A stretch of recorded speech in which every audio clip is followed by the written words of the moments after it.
everybody.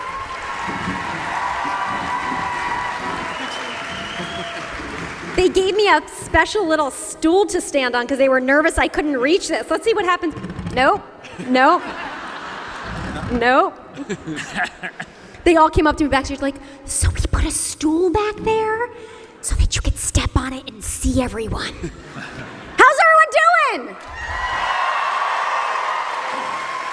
You can do better than that. How's everyone doing, Comic-Con? All right. How's this side doing? How's this side doing? Oh, they beat you. Let's do it again. How's this side doing? How's the back? When I say big, you say bang. Big. Big. Nice. All right. Are you guys ready to do this? All right. I'm so excited. Just so you know, these glasses are not prescription. I'm just using them so I could look disapprovingly at all of you guys if you say anything douchey. Like a nasty librarian. All right. All right. You guys ready? Okay. All right. So season 9, so much happened, right? We had Leonard and Penny's wedding. Bernadette got pregnant. And then, of course, we have one of my favorite episodes of the season was the Sheldon and Amy coitus episode, which was amazing, which you saw a clip of. Can you guys tell us about the coitus episode, Susan? Sure. Let's get into it. Sure. I would say not since the loss of my own virginity have I stressed out and been so invested in a single physical act. And when he finally loses that, he can come back and tell you all about it, too. But, it meant a lot to us. We were really excited. It was a long time in the making. I guess it was 5.5 years of waiting for Amy. And there were a few things that we knew about it early on. I would say 3 or 4 years before that. The two things I knew was, one, I thought it'd be great if Bob Newhart could come back as a ghost and give Sheldon some fatherly advice, and that if we did it on either Amy's birthday or something annual like Valentine's Day, then when it was over, Sheldon could say that I liked that more than I thought I would. I look forward to next year when we do it again. So. And the Newhart of it sort of worked out well, too, because we realized that the new Star Wars movie was coming out, and it would be a big deal for our characters, but we would have to shoot the episode before we got to see the movie. So trying to figure out a way where we could incorporate them going to see Star Wars without actually having to talk about Star Wars at all. And then we hit on the idea that, Sheldon could skip it for Amy's birthday. Plus, I believe, and you can correct me if I'm wrong on this, Stephen Bill, Newhart had in his contract he would only be in episodes with sex scenes. Also, that's a big Newhart thing. But the tickets, if you want to, that scene where the guys couldn't get the tickets, that was pulled right out of real life for us. Well, we knew, I don't know if you guys remember when the tickets were going on sale, they were going to show a trailer, and then tickets for Star Wars were going to go on sale right after it. And we were actually on stage shooting when it happened, and they actually released them earlier than we thought they were going to. So someone was keeping an eye on it, and they texted us that the tickets are on sale. So everyone got on their phones on the set, and we're trying to get in and get tickets, and then the director would call action, and everyone put their phones down, and we'd watch the scene for a second, then cut, and everyone puts their phones back up, and did you get in where it's frozen? So all that was sort of ripped right from our lives. Yeah, and then factions started forming where Saladin was like, I got 5 tickets, and then suddenly all the writers are going like, hey, Saladin, I heard you got tickets. It got real ugly for a little while. And then I realized I could resell tickets. Are there other things that happen in your real lives that make it into the show? Yeah. There's a lot of Like what? Good answer, Eric. I mean, not all of them, because there's so many people and so many hours, and it's only half an hour, so there has to be a culling. Well, and It's there's really like a best of. there's the one episode when Penny doesn't remember Leonard's birthday. Yeah, that's And- based on my wife. You don't know your wife's birthday, or she No, doesn't she know doesn't. your wife? She knows it's one of 2 days, either the 20th or the 21st.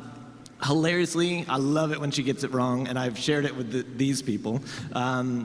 And so when we needed a Leonard Penny story, I don't even think I pitched it. I think Steve Holland pitched it. But it's like, what if we take Jeremy's wife not knowing his birthday and make it into an episode? Does she know it now? Yeah, does she know it now? After it aired, she actually got it wrong again. And I texted Steve Holland and Steve Milaro just to be like, Lily got my birthday wrong again. And they loved it as much as I did. So. She's here, right? Can't we like call her out? Yeah, she's here. Have you She's seen like, me walking she in the around? audience? Lily, You can, do you can know make fun it? of her. It's fine. You know, since there's a non-integer number of days in a year, she may actually be celebrating the exact position of the Earth around the sun, correct? That is what she's doing. David is our science consultant, by the way. I think we can call it. What's that? What? I don't think we would have anything better than that comment. Any other things from your lives that are put into the show? I don't mind saying that Bernadette had gotten Wallowitz a Fitbit, and Saladin yeah. secretly tracks his wife on her Fitbit. Really? Do you really? Wait, Saladin, is your wife in the audience right now too? Yes, she is. All right. You know, I was sharing with the room, first mistake, that I had gotten a lot of members of my family Fitbits for Christmas, including myself, and that along with the Fitbit, it will send you emails that update you on the number of steps and activity of your family members. I was doing it out of the kindness of my heart, trying to encourage a healthy lifestyle amongst me and my wife and my children. The room turned into something like I was monitoring every step my wife takes. Only because Only so you could feel good about taking more steps than her, though. Right, right. Maybe I would stop the room when the email came in and said, "Hey guys, guess who beat who this week?" And maybe that was also when I was showing them the multiple video cameras that we have around the house as well. But anyway, they thought it would be a very funny thing to take that and twist it into a story where Bernadette was monitoring Howard's activity. I love it. Hey, David, can you talk about the patent and the navigational system that the guys have been working on? So that would be the infinite persistence gyroscope using flow vortices and superfluid helium, Yeah, that's the one. which is a real patent application, 622951118. Applied I was for by actually David. always jealous that the show Numbers, which was based on math and had a math consultant, they had their own theorem, and we had nothing like that. So I was really glad when the writers asked for a patent.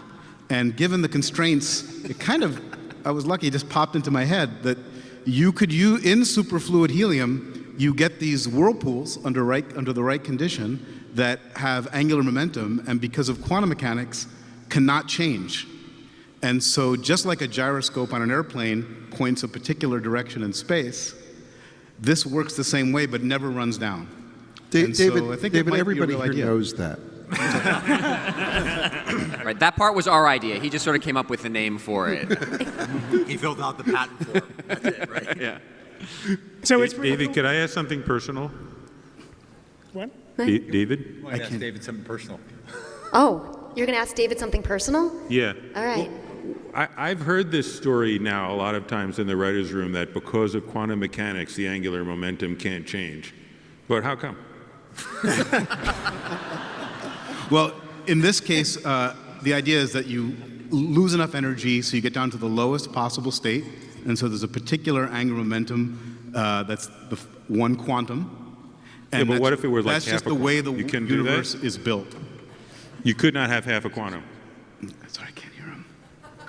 Say it again. Say You can't that hear again? me. Okay. Have half a quantum. You could not have half a quantum? Oh, but there is a lowest amount.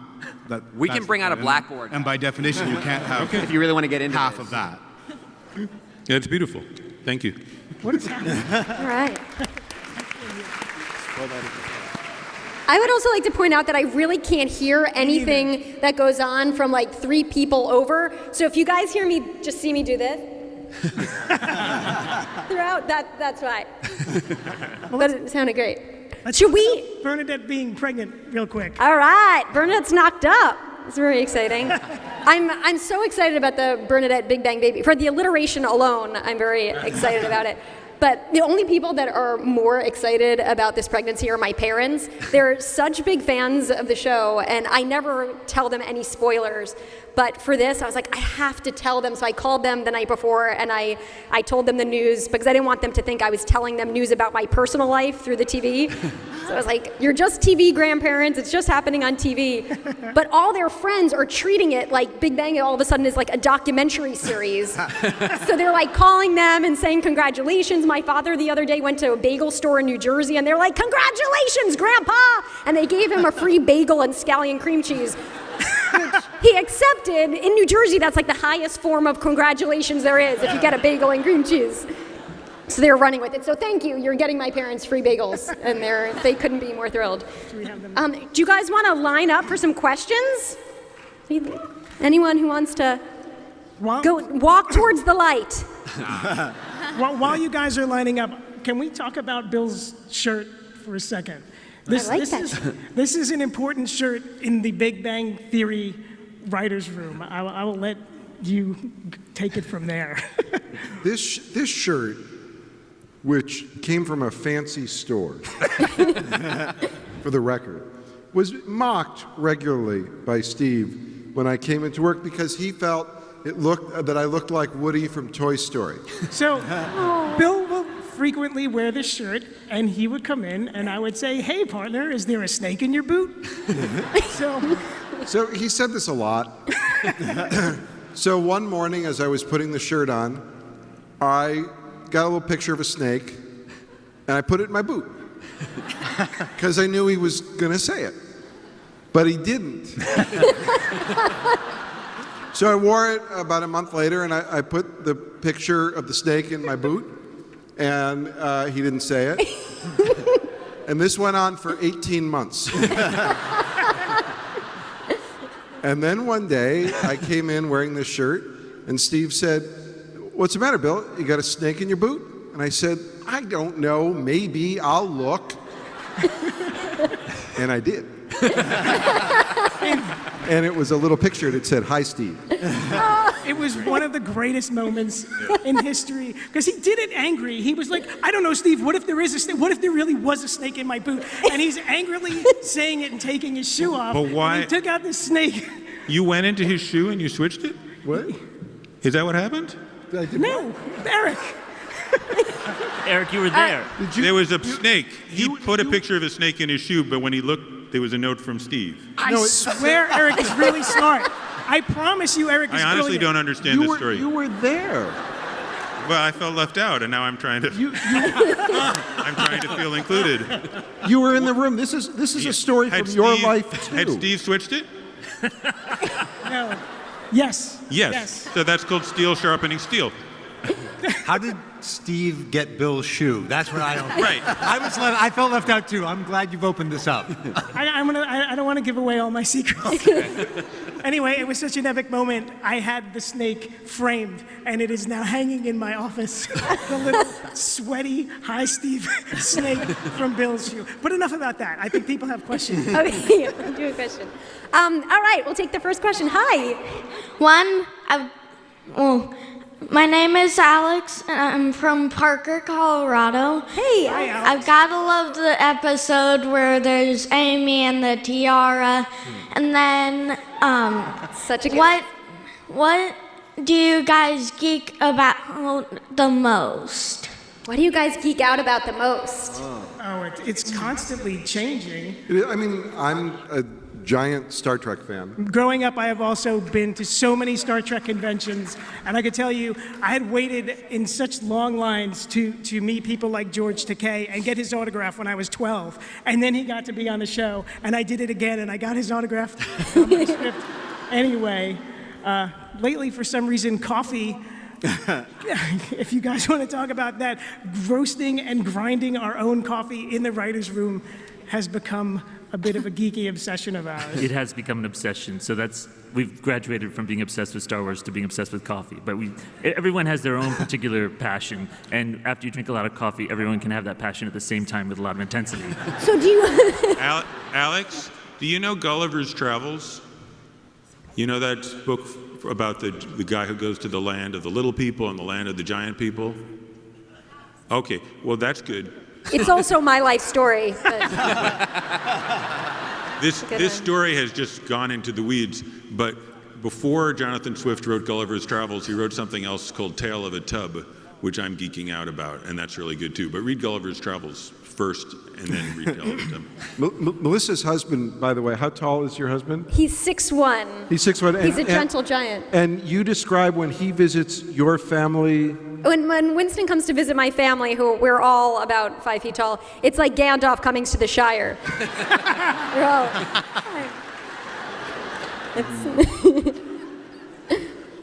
Want to get another question? And should we do another question? Thank you for your great question. Let's give him a round. Thank you, Alex. Hello. Hi, awesome costume. Thank you.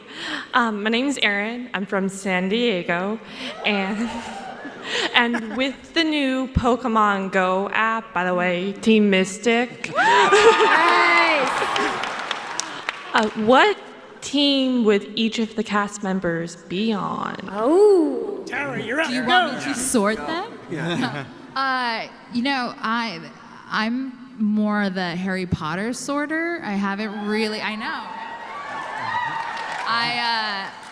I like kind of took it upon myself to like designate as the sorting hat in the room. So like sorted all these. Sorting hat or sorting sombrero, because Hernandez. Oh. He went there. You're getting a now glasses you can guess which house turned I got down. sorted into. That's why Steve Holland is a Slytherin. And yeah, so I will work on Pokemon Go for sure. I'm instinct, so like, right? Also Tara- Hufflepuff. Tara, what are some of the characters on the show? What are the characters? Yeah. Well, Leonard, as we know from this season, is a Hufflepuff because he had the hat, which Steve is. But this is Holland Leonard's is- actual hat from the show, the actual Hufflepuff hat that Penny made fun of. Yeah, But we know Hufflepuff for life. It's okay. Hufflepuff, stay strong. HP. Show him your stomach tattoo, Steve. Hey, just speaking of Pokemon, Tara, will you say what happened while you were homesick last week? I can't even hear you. What? Will you say what happened last week when you were homesick? Oh, you guys, I was homesick. I had the flu, and I was like so upset because there were like so many Pokemon I wasn't catching. And like some fever dream, I'm in bed, I turn on the app, and Pikachu just appears on my lap. He's just there. I couldn't believe it. I was like, is this real life? And it was, and now I have a Pikachu. It was amazing. Thank you. Thank you for your question. By next year, we will have all the characters sorted. Hello. Hello. My name's Cesar Castro. Well, you get it back. I'm a local Yoko from San Diego. Hi, Caesar. That's a cool Hello. shirt. It's an awesome shirt. Thank you. I've gotten a few comments on it already. You're going to get a ton. Everyone say, I love your shirt. I love your shirt, Cesar That's the Castro. most compliments anyone has ever gotten at one time. See, why don't you wear a shirt like that? Sorry. Sorry. Go on. Sorry. Okay. What is your question, Mr. There's a lot of similarities between Friends and The Big Bang, and I was wondering if you had ever saw a plot on Friends that you sort of remolded into Big Bang, or vice versa, in that you did a plot and then realized it was similar to Friends. There's a constant fear of accidentally doing that, but that not just on Big Bang Theory, on every television show by every writing staff. And when people start pitching stories, someone in the room is bound to say, oh, that was an episode of the Dick Van Dyke Show, that was an episode of Friends. They did that on season 1 of My Mother, the Car.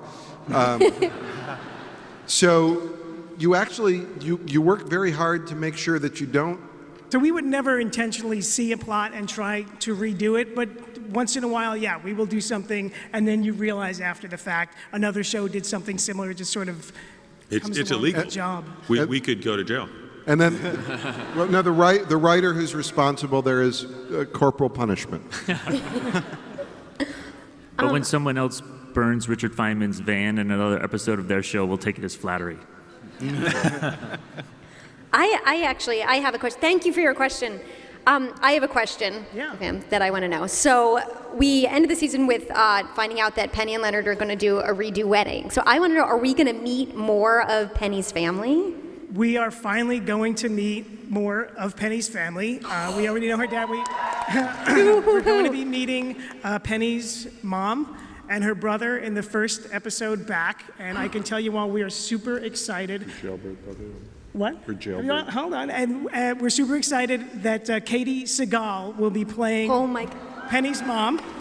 And it's kind of great because I talked to Katie on the phone and about would she want to do it. And because, you know, Katie has played Kaylee's mom before in 8 Simple Rules. She said, I am always ready to be Kaylee's mom. So we are thrilled to have her back. So I'm not quite ready to get into the brother stuff, but we're really excited about Katie joining us and becoming part of our little family. Oh, I love that casting. That's so exciting. Awesome.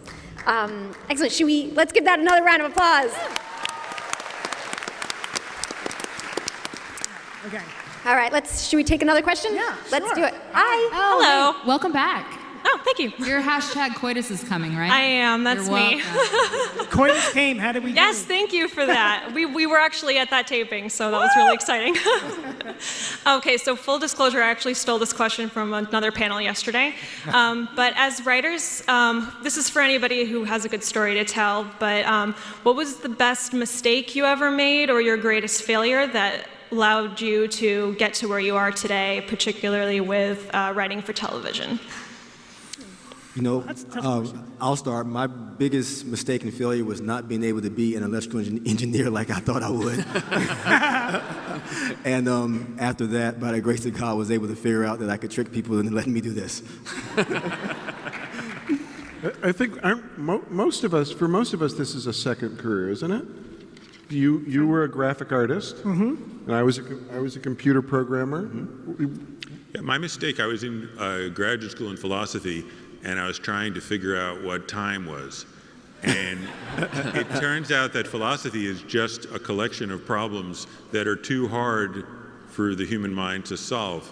And that's why it's called philosophy and not like science or history. So I was trying to figure out what time was, and I couldn't. I still don't know. So that was a mistake. And ultimately, I actually came down to La Jolla, and I ran into a friend of mine who was writing for The Simpsons. And he was like, it's a lot easier. You're never going to figure out what time it is. It's too hard. So I was like, okay, I'll do a mid-course correction. And that's what I did. Mid-course, right? What is that? Who knows?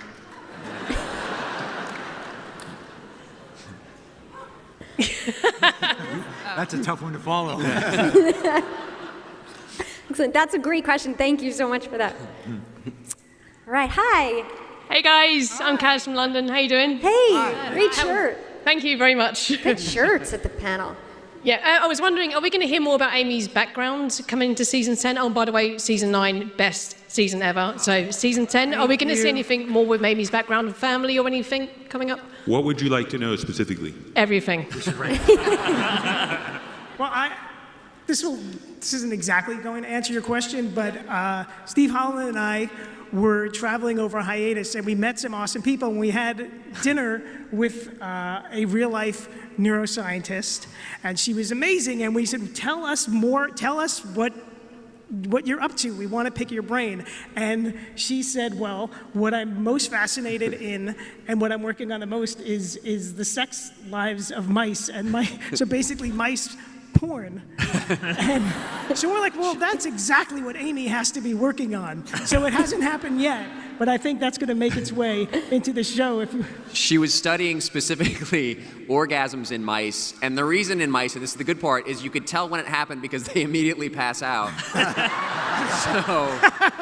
That's not normal? So it was the most like human beings, I guess. What is mouse style like? And this year was so exciting because we shot the 200th episode, which is crazy. Could you guys tell us a little more about that episode? Yeah, that was super fun. That's where we finally had Adam West the original Batman, come and join us. And he was amazing and funny and game. One interesting note about having Adam West on is those car scenes where he's defending why he's the best Batman. We had actually written that in season 8, and for some reason he couldn't do the show. And we were putting together the plan for the 200th episode, and somehow we came up with the idea, well, maybe... There was another story that wasn't working. There was another story we wanted, but we arrived at the point where we knew that the guys wanted to get somebody that Sheldon would like to come in person for his birthday, and it was Batman. And then I think it was Jeremy was like, wait a minute, 2 scenes are already written from last year. And we went through the computer and we found them, and they went word for word in the script. And I have said, if you ever are going through your pants and find $20, you're like, hey, this is great. That was like 8 pages that were already written. So that was one thing. That's so from the cool. 200. Was there anything else? 8 pages we thought were good because we see you guys and we're like, these guys are entitled to whole new episodes every week. So they were good scenes, right? We weren't like, let's go home early. We hadn't used them. Right, and they were unused. See, they were new to you. Yeah. And then this year we also met Leonard's dad, which is so cool, Judd Hirsch. That was very, very cool that we had him there. Judd yeah, Hirsch. give it up for Judd Hirsch. This is. Could you guys tell us a little bit about your first interaction? I have an interesting first interaction with Judd Hirsch. He did the table reading. He was amazing. I'm excited to meet him. And I'm talking to him, and I notice that one of his pupils is super dilated. And I'm like, uh-oh, because he's like 81. I'm like, so we get back to the writer's room, like, did anybody talk to Judd Hirsch? Like, I don't know the protocol in Hollywood if you think one of your actors is having a stroke or what you're supposed to do. I'm like, do we call his agent? Is he fine? Is he okay? So then Jeremy gets on his phone and he types in Judd Hirsch E, and Google fills in eyeball. And I don't even think I had to type the E. It was one of the first things that came up. Judd Hirsch. And it said that he is known for having one dilated pupil. So if you ever run into Judd Hirsch, don't freak out. He's got one So if you're blown ever eyeball. worried you're It's having cool. a stroke, Google your name and E, and if it fills in eyeball, you're gonna be okay. By the way, if you're going to assassinate someone and you want to do it in a way that gives symptoms, change their Google information. So when people Google them, they'll see the symptoms. They'll say, oh, that's fine. Right. That's normal. But that's not what happened with Judd Hirsch. Now the headline's going to read, Judd Hirsch has stroke and crowd does nothing because Big Bang panel told them not to worry about it. Anyway. All right. Hi. Hi. Hi, welcome. Hi, I'm Alexis. I'm from San Diego, and I have a question for Melissa, actually. Okay. When you were first cast in the show, did the directors and writers tell you to speak or give you a specific voice or accent, or did you kind of develop that on your own? That was something that I came in with on my own. My mother talks very similar to Brenda, except without the Jersey accent. My mother has a high-pitched voice. So that was something that I did in the audition and then ran with. Yeah, that's actually my real voice. And this is my fake voice. But yeah, that's something that I just ran with after the audition. Thank you. Hi. Hi, I'm Olivia. I'm from Maryland, East Coast. Maryland in the house. Okay, so I volunteer for the United States Geological Survey, and my mom works there. So I was wondering, of all the disciplines of science that Sheldon trashes on the show, why is geology always the one that gets the worst of it? Oh! Throw down for geology! If I may speak on Sheldon's behalf, there's an inherent flaw in your question. Geology is not a science. Oh! I want to. Them's are fighting words. I want to say something Be seriously. careful, she might have brought rocks. Bill, she may throw rocks, literally. It is. What? Sheldon it's rock Sheldon is a collecting. flawed character. As if he was perfect, it would be less interesting. I would hope sometime he'll come to love geology, and that will be growth on his part. Yeah. I think, but seriously, I think bigotry is a fascinating thing, and that his is so peculiar that it is, because it's a dark side. It's a very dark aspect of humanity. There are people we don't like, but that he has chosen a pleasant, benign group of people who spend their days going, I'm not sure, is this mica or is this quartz? Well, he seems uncomfortable with the earth and with his body, so maybe he's trying to ascend to some realm of thought where he'll be invulnerable, and the idea that we're rooted to the earth makes him feel uncomfortable. You have to forgive Bill for being a little surly. The man has a snake in his beard. I don't have a snake in my beard. Thank you for your question. I'm sorry, man. Hi. Hi. Oh, awesome costume. Thank you. My name is Marley. I'm from LA. And what is your favorite part about writing Big Bang Theory? What's your favorite part about writing Big Bang Theory, everybody? Our bosses, Steve and Bill. Good answer. That's such a good answer. Thanks, man. Good answer, Saladin. Good answer.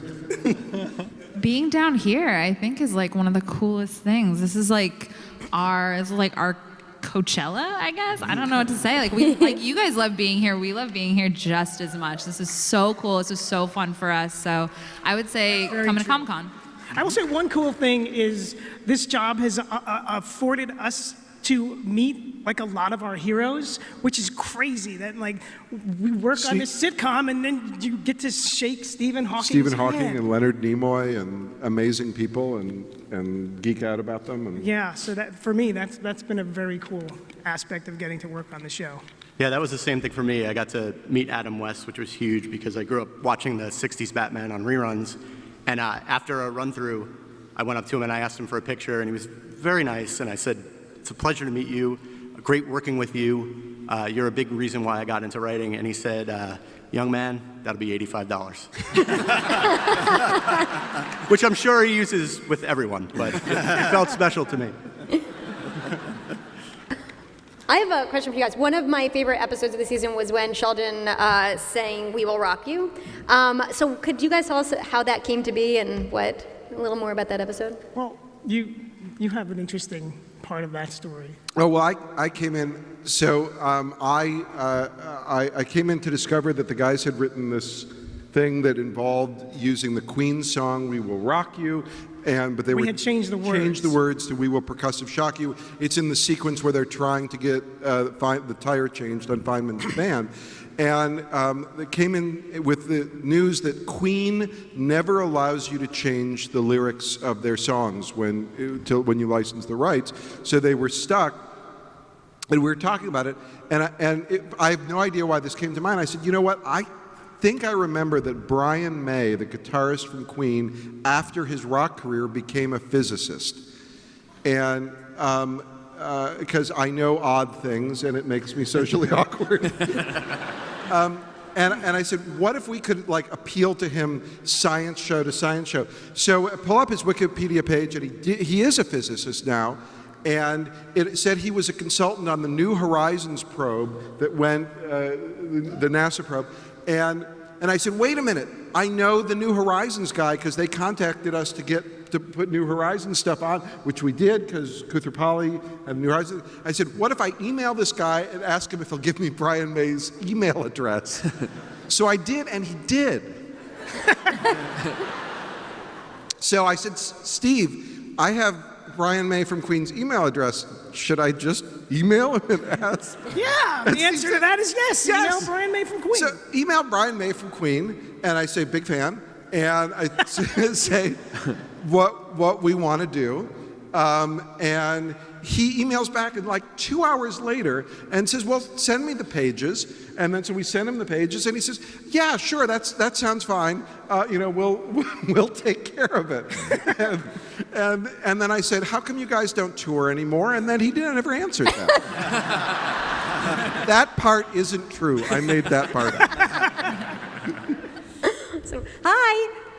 Hi. Hi. Hey, I'm Brian from Champaign, Illinois. Hi, thank you for the care you put into the characters we love. So we don't want it to end, but is it known to the writers or to anyone how we're going to end the show, and is there a final state that you're working towards? Well, I mean, I'm not going to tell you. You seem like a nice guy. There's been a few thoughts that have floated around, but nothing concrete. And, you know, we don't really know how long the show is going to go on for. So I think it's a little early for us to be thinking about an end point. But if I see you on the floor somewhere, we'll chat. Hello. Hello. Sorry, I'm losing my voice. My name is Debbie. I'm from San Diego. Hi, Debbie. I have been to 3 episodes taping. The last one I was at was the one where Sheldon had the storage unit. And I wanted to tell you thank you for writing my life, because that's my husband. And I just enjoy the show. And Melissa, my 25-year-old son loves you. Oh, tell him I said what's up. I will. But my question is, will we see more Star Trek in the show? Because I love Star Trek. We've done so much Star Trek. One of my favorite things we did was Sheldon did the Star Trek self-destruct sequence, which is my favorite thing from Star Trek, and we did it. We've done a lot of stuff word for word from Star Trek. Well, I'll tell you, there's no plan for this, but Sheldon did get recorded for that documentary about Spock in season 9, and that really was Leonard Nimoy's son on the show. And in real life, that movie's going to come out, and I don't know if Sheldon's going to be in that movie, if Jim Parsons will be in that movie, but in the world of Big Bang Theory, I figured that movie's also going to come out. So maybe when the Spock documentary comes out that Sheldon is apparently in, something will happen. Thank you. Hello. It's our old friend. Hi, Melissa. It's good to see you again. Good to see you. I was hoping we'd run into each other. 3-year anniversary. Questions for the writers.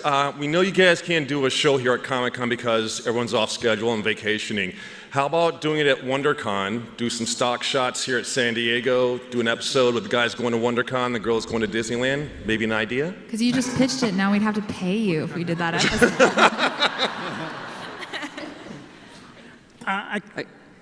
We love WonderCon. We've gone a bunch of times. WonderCon is amazing.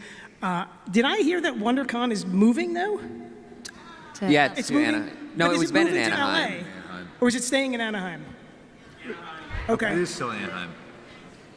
And we've sent the guys to cons before, and if you notice, they when they went out in the desert on their way to the con before, they didn't make it. Cons are hard for us to shoot on our stage because there's thousands of people here, which is tricky production-wise. So if we found the right story, we could figure out the right way to do it where we didn't need to have 2,000 extras. Here's the pitch. If it was on the day that Sheldon had gotten his pupils dilated from those drops, then when we saw the con, it could just be blurry, and we wouldn't need real actors. We could use like thumb puppets or something. But speaking of conventions, I will tell you that for season 10, one thing that we have been kicking around is that Sheldon and Amy go to what we know is a real-life flag convention. Oh, that's great. Let's try and keep that in this room, though, please.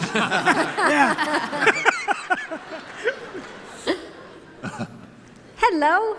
Hi, I'm Cynthia from San Diego, and I'm really excited to be here. My question is about Penny. So she starts out in a job that she's passionate about, but feels kind of cheap and judged and gets really frustrated. But now she's in a job that she hates and is feeling cheap and judged, but she's making a lot of money. Right. So what's going to happen with her career and how is she going to evolve with that? We're still figuring things out, but I think she's in an interesting and relatable place. So I think she's going to explore her options and start to think about what's going on. But I will tell you, in the way I just talked about that flag convention, we believe in the world of Big Bang Theory that that movie she made with Will Wheaton, Serial Apist, is floating around and has developed a cult following. So one way Penny could make money is by signing autographs at small conventions as the star of Serial Apist. So again, like Eric said, let's just keep that between us. But that's a really solid question. Thank you. Hi. Hi. My name is Alondra, and I just wanted to say that I love The Big Bang Theory, and my question is for Bernadette. Let me get her. Hold on. All right. Okay. So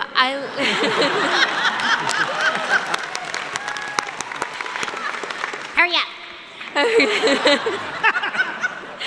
How is it any different and how you guys talk in the show and when you're in your character than how you guys talk in real life? She swears all the time. I do. Lots of F-bombs.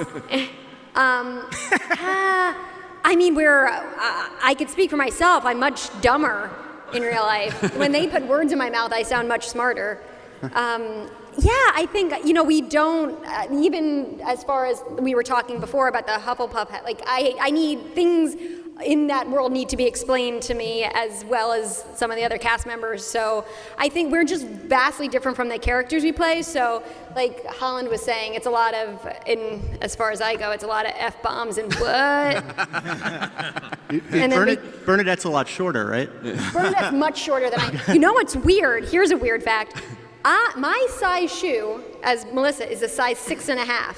Bernadette wears a 6.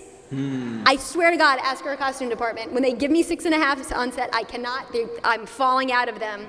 And they give me, it's weird. That's weird. Yeah, I'm very method. It should be noted that Melissa is a remarkable writer in her own right. Yes. She had a movie out, The Browns, that she wrote with her husband, which was fantastic if you saw it, and she is awfully good at writing. That's so nice. Thank you. Thank you very much. Thank you. Your question. All right. One more question. Hi, I'm Kenzie. I'm from Los Angeles, and my question is for the writers because I really loved the Scavenger Vortex episode and the one when they were playing charades and all those games.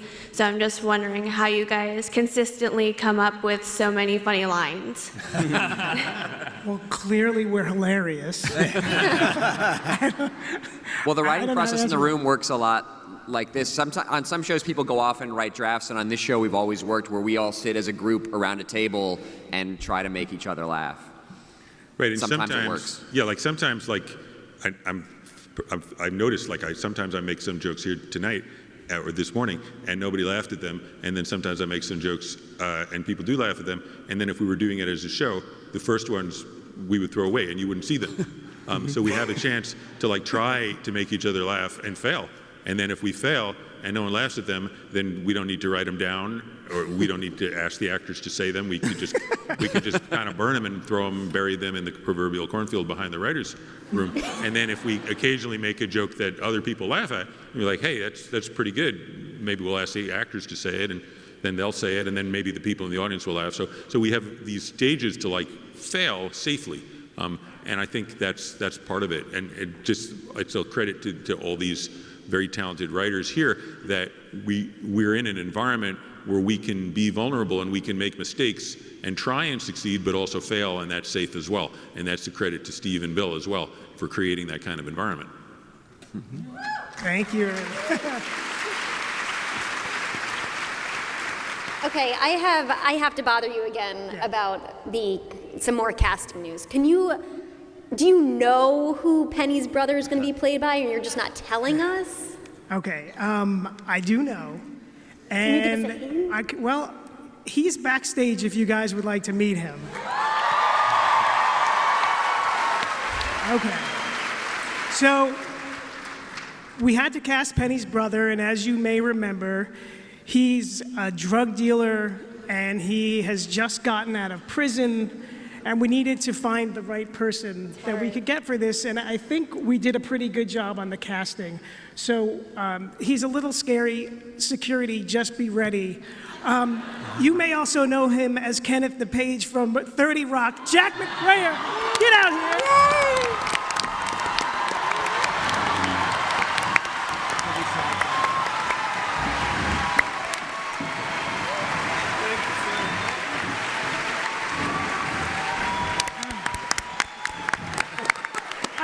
is just sitting next to him. Oh, I'm so excited about this. Welcome, Jack. Have you ever been to jail? I mean, recreationally. No, I've never been to jail. Would you be willing to go to jail to prepare for this role? I look real good in orange. I'm real good at making new friends. So it worked out great. Oh, I'm so excited. I'm so looking forward to working with you after you get out of jail. Thank you. Give him a big round of applause, everybody. That's Have you ever stabbed anybody with a sharpened spoon? But like as a joke. I thought it was hilarious. that one usually kills.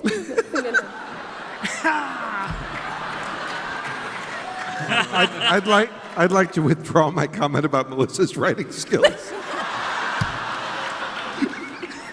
Anyway, we are thrilled to have Jack here and to be joining our little family and our little universe. We couldn't be happier. Thank you.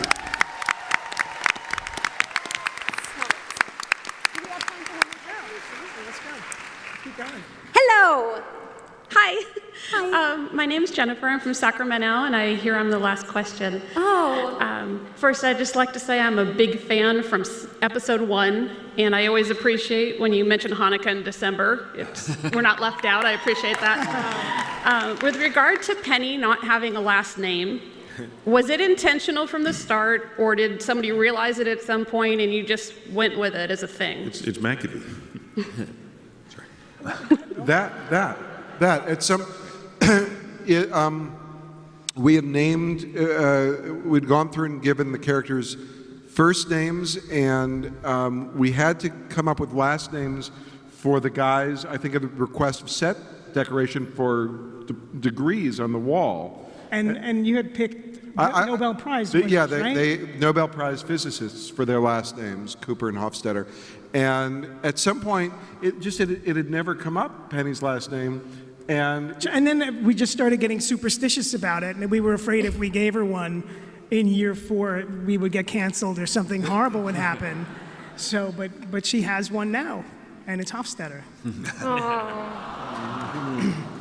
So, I mean, that was our last question? Was that, I guess, okay. last one? See, if you had put a snake in your boot, we could have a big ending to our show. I don't have a snake in my boot, Steve. Well, next time you should think about it. I'll look.